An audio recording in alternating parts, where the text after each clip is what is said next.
Hi everyone, আমি চৈতালি। আজকে আমি তোমাদের দেখাবো যে পেন্টের মধ্যে কিভাবে মাল্টি কালার ক্রিয়েট করতে হয়। তো সবার প্রথমে আমি পেজটাকে একটু ছোট করে নিলাম। এরপরে আমি যতটা পজিশানে পেজে কালার দেব ততটা পজিশানে একটা শেপ ড্র করলাম। তো ড্র করে কালারগুলো আমি পেজের মধ্যে ফেললাম। ফিল উইথ কালার অপশান নিয়ে কালার 1 থেকে কালারটা সিলেকশান করে আমি পেজের মধ্যে কালারটাকে ফিল করছি। আমি যতগুলো কালার মিক্স করতে চাইবো ততগুলো কালার পেজের মধ্যে আমাকে শেপ নিয়ে ড্র করে করে ফেলতে হবে।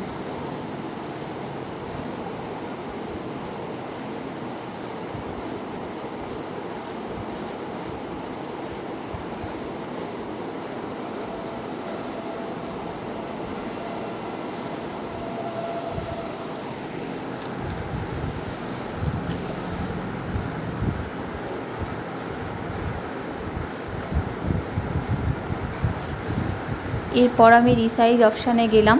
তারপর মেনটেন অ্যাসপেক্ট রেশিও এটাকে ডিঅ্যাক্টিভ করলাম।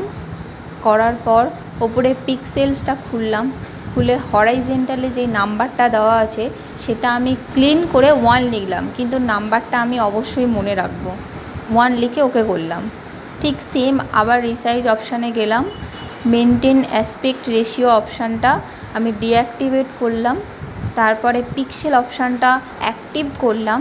করে ওপরে হরাইজেন্টালে 1টা মুছে আগে যেই নাম্বারটা ছিল সেই নাম্বারটা আমি এখানে ফিল করলাম, করে ওকে করলাম। ওকে করার পর আমার কালারগুলো মিক্স হয়ে গেছে। যতগুলো কালার নিয়েছিলাম পেজের মধ্যে ততগুলো কালার মিক্স হয়ে গেছে। কালারগুলো মিক্স হয়ে যাওয়ার ফলে এখানে যদি আমি একটা সান ড্র করি তো সেক্ষেত্রে কী হবে, আমি যদি নির্দিষ্ট একটা কালার যেমন রেড আমি ফেলতে চাই, যদি রেড কালারটা ওই সানের উপরে, তখন আর কালারটা আসবে না। তার জন্য আমি কি করব, দেখতে থাকো।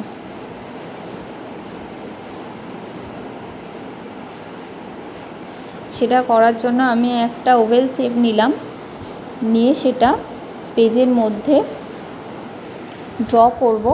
অবশ্যই গোল শেপটা নেওয়ার পর আমি ফিল অপশানে গিয়ে সলিড কালার অপশানটা নিয়ে গোল শেপটা পেজের মধ্যে ড্র করে ফিল উইথ কালার নিয়ে আমি কালারটা ওই গোল শেপটার মধ্যে ফিল করলাম। তো আমার কালার রেডি। টাটা, দেখা হচ্ছে নেক্সট ভিডিওতে।